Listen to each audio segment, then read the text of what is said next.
Spoken English course theme politeness. ಸ್ವಲ್ಪ ಸಾಫ್ಟಾಗಿ ಸುಂದರವಾಗಿ ಮಾತನಾಡುವುದ ಪ್ರಯತ್ನ ಮಾಡೋಣ. ಇಲ್ಲಾಂದ್ರೆ ಏನಿದು ಸೌಂಡು ಅಂತಾರೆ.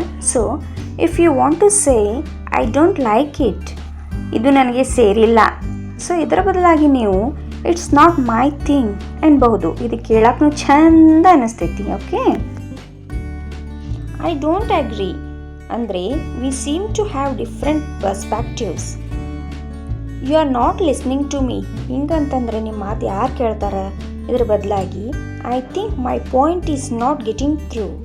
ಇದನ್ನ ಅಂದೆ ನೋಡ್ರಿ, ಮಸ್ತ್ ಅನ್ನಿಸ್ತೈತಿ. ಅಂದ್ರೆ ಇದರ ಅರ್ಥ ನನ್ನ ಪಾಯಿಂಟ್ ಇನ್ನೂ ನಿಮಗೆ ತಿಳಿಯತನೇ ಇಲ್ಲ. ಇನ್ನೊಂದು polite sentence, this idea is stupid ಬದಲಾಗಿ I feel this idea does not hit the spot.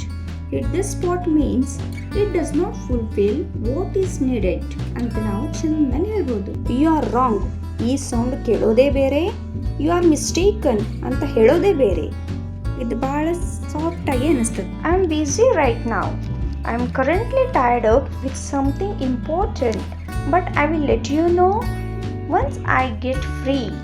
ಈ ಥರ ಪೊಲೈಟಾಗಿ ಮಾತಾಡ್ರಿ. ಸ್ವಲ್ಪ ಸ್ಟಾರ್ಟ್ ಮಾಡ್ರಿ. Nobody is perfect friends. Keep practice. Bye.